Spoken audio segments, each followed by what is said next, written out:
อ๋อมาตักน้ำไม่เท่าไม่ตักน้ำถูกเลยนะตักน้ำกันยากทุกคนเดือนสี่เดือนห้าน้ำเท่านี้จะแห้งอ๋อเห็ดเห็ดคอไก่อ๋อเห็ดขายพอได้ซื้อสบู่เนาะซื้อสบู่แฟบขายเท่าไรนี่30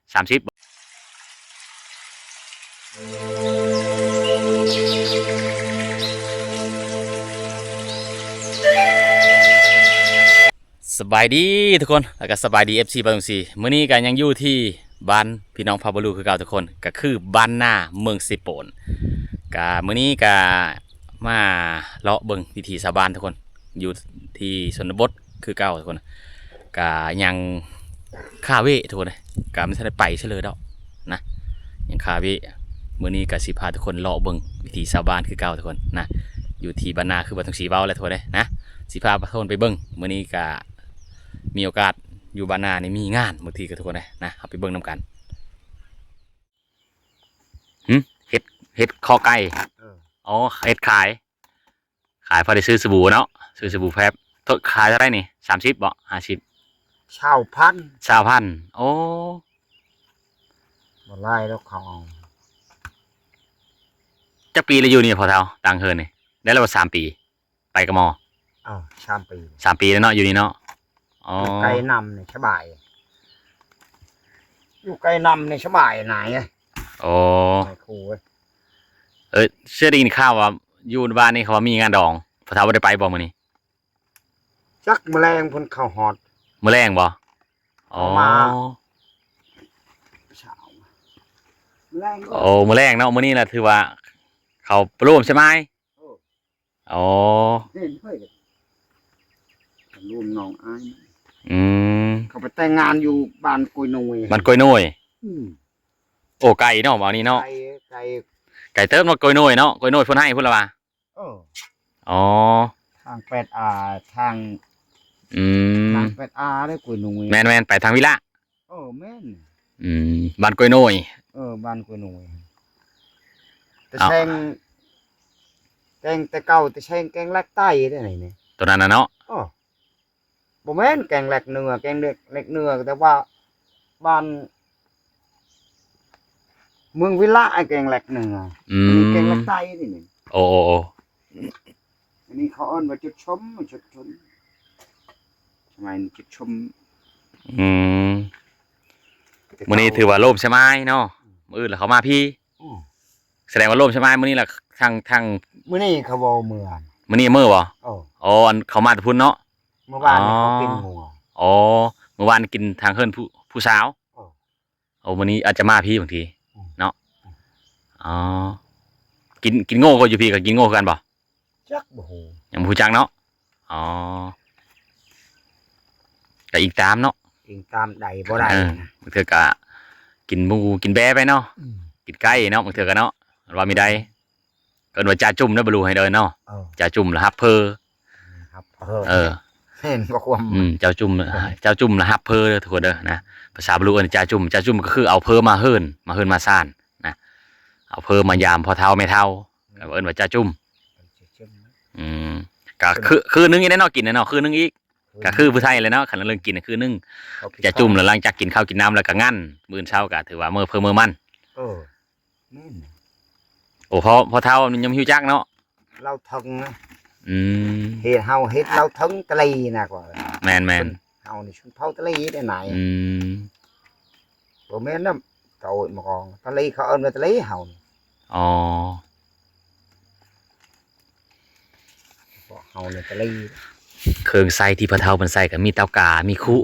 นะทุกคนเด้นี่แหละอยู่คนเดียว3 ปีเพิ่นอยู่มาทุกคนเด้นะก็เนื่องจากว่าอยู่ในเขตนี้มันอยู่ไกลๆนำถือว่าสบายพะเฒ่าเพิ่นอยู่นะเด็กเพิ่นปลูกกงมังหุ่งนี่แหละทุกคนเลยนะพอเท่าบัดเลี้ยงสัตว์ไก่บ่เลี้ยงโง่เลี้ยงควายบ่ได้เลี้ยงเนาะไก่อยู่ในเฮือนพอเท่าผู้เดียวนี่บ่ได้เลี้ยงเนาะพอเท่าเนาะบ่มีเนาะลูกเขาเลี้ยงลูกเลี้ยงเนาะอ๋อเพิ่นอยู่คนเดียวเพิ่นบ่ซื้อได้เลี้ยงไก่นะทุกคนเลยเพิ่นมีแต่สารลกไก่ไปมา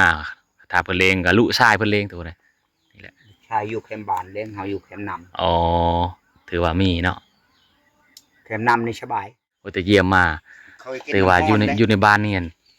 มีผู้ชายผู้สาวเพิ่นจะมาหรือว่าอาบน้ำอยู่นี่ทุกคนเลยนะ เด้ผู้ชายผู้สาวเพิ่นอาบน้ำประมาณนี้เฮาก็จะสิเดินทางไปคือกันนี่ผู้สาวเพิ่นอาบน้ำอยู่พุ่นนะเถอะเด้ ตัวเช้าอ่ะเช้าคนนี้ น้องพัดเอาพอเท่ามันไม่ได้นึ่งข้าวบ่มื้อนี้โคโดยตะบึนโคบ่ได้ นึ่งแล้ว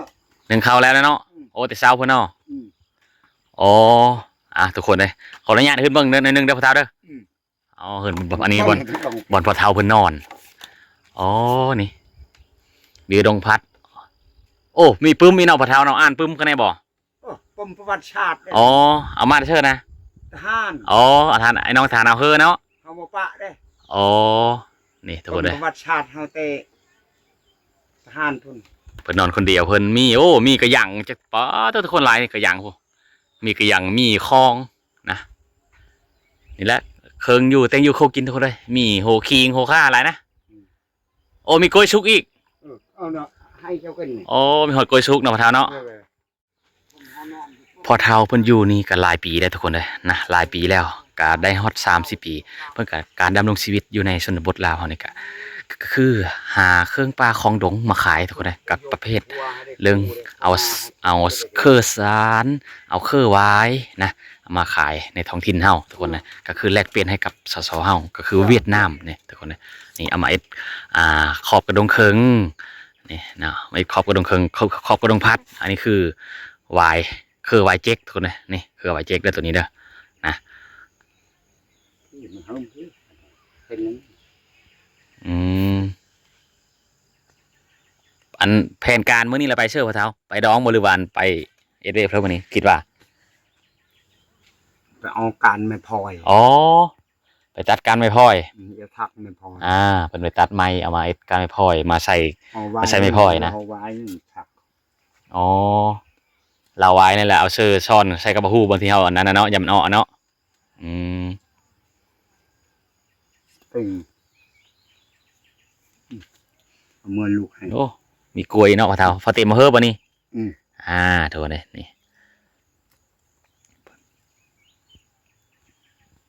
กล้วยนี่เขากินกดแต่เวียด เวียดเนาะ ชลายเฮ็ดเวียดหลักกล้วยนี่บ่แม่นได้กล้วยหอมกับบ่มีอันนี้กล้วยนี่เขากิน เอามากล้วยเข้าเนาะ กล้วยเขา ป่านนี้แหละล้างหน้าล้างตาก่อน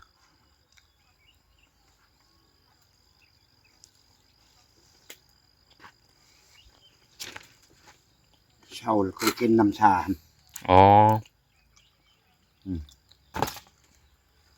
ซาปูเองเนาะแม่นบ่ หักไม้หักยา อ๋อย านี่ก็ดีนะ ดีกินดีเจ็บหลังเจ็บแอวเนาะ อืม กินข้าวแซ่บเด้อ อืม ทุกคนเลยดีเจ็บหลังเจ็บแอวกินข้าวแซ่บส่วนหลายว่าเรื่องหาไม้ยานี่ในเขตชนบทเฮานี่ส่วนหลายเพิ่นก็จะเอามาจากป่าดงอยู่ภูอยู่ผาเพิ่นเคยเอามาใช้ก็คือกันกับคนเกิดลูกหรือว่าอยู่กรรมเกินว่าอุยตะแปะก็เอาเครื่องป่าของดงมาอยู่ทุกคนเลยนะเขาเคยนับถือเคยเอามาแต่เก่าแล้วคือว่าเครื่องก็คือเฮาเอิ้นว่าหาไม้พื้นเมืองก็เอามาจากป่า ไม้ มา พื้นเมืองเอ้ยคันเฮาเรื่องยากอ่ะยาพื้นเมืองหมดเขาผลิตกัน อืม เฮาบ่เป็นเฮาบ่ฮู้คันฮู้ผลิตยาพื้นเมืองนี่มันดีเอ้ย แม่น ทำเฮาไอ้แปลงแต่ปูแต่ยาแปลงไอ้เหล้ากับยาพื้นเมืองเนี่ยนี่เขาปะแล้วใช่ไหมดูลูกหลานเฮานี่มันปะแล้วแต่เก่าโอ้แปลงหักไม้นี่คักได้ครัวเก่งบ่เจ็บหัวนอนสบายเหล้าให้ ๆอืม อันนี้รุ่นใหม่นี่ปะแล้วหักไม้หักยาบ่ฮู้Việt Nam là hình chiếu bố là bộ biết tiếng Việt Nam là bộ biết bộ học ở Việt Nam hồi trước á bây giờ thì bố không học nữa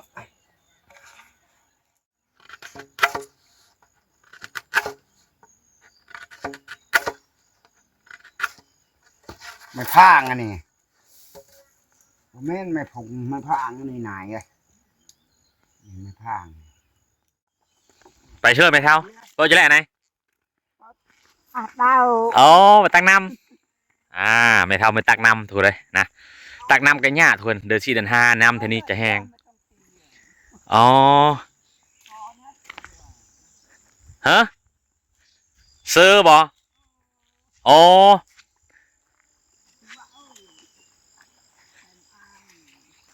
อ้าวไม่เท่าเพิ่นมาตักน้ำเท่านี้ทุกคนเลยมาไกลเติบน้ำตัวนี้นี่เนื่องจากว่าประมาณเดือน4เดือน5น้ำนี่จะแห้งทุกคนเลยเนื่องจากไม่ยังจึงแห้งกันย้อนว่ามันมีชาวบ้านเฮานี่ต่อน้ำลิ้นนี่ล่ะน้ำลิ้นก็เลยเรือน้ำเฮาหน้านะทุกคนนะและบัดนี้เขาเจ้าที่บ่ได้ต่อนี่ก็อาศัยไปเอาน้ำอยู่บ่อนเขาจะต่อนะบางคนก็มาตักอยู่โฮยแบบนี้แหละเดือน5นี่จะแห้งเด้อทุกคนเลยนี่เดือน5นี่จะแห้งทุกคนเลยนะอ๋อ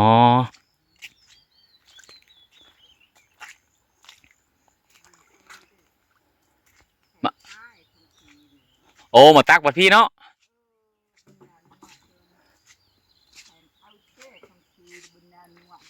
อืมโอ้เป็นผู้บ่าวแล้ว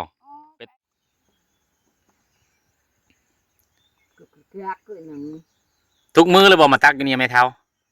ตลอดเลยบอกมาอีเดอร์ไปไหน nói bạc bữa nè อ๋อแต่เก้าเอาอยู่ใช้แต่เก้าอ่ะ ôi bên kia thấp quá อ๋อ xài mưa xài dày mưa อืมคือได้ยินข่าวว่าละแบงเบอร์ไหนตะวื่นบ่ thôi แล้วไปละแบงดงนาวดงโชมดงชามนะไปเบอร์ไหน ô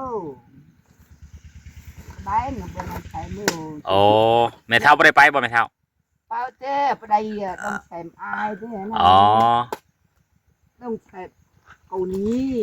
เดี๋ยวจูบดงชะเมียงได้เบอร์ไหนเนาะ ô chú đông miếng ở đây bôi à chú bên này ở đây năng อืม xài mưa thao mưa tệ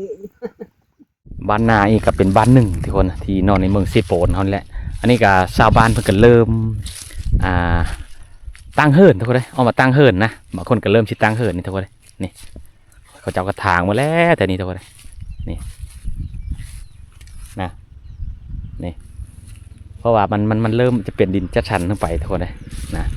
คนหลากหลายที่ขึ้นไปเด้ชาวบ้านเพิ่งเริ่มออกมาได้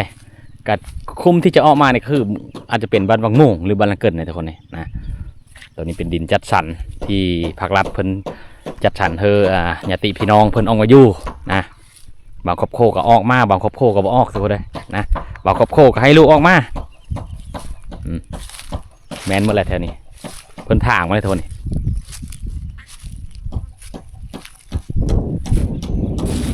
นี่แฟนเพิ่นเกมสิปลุกเฮิรนเลยนี่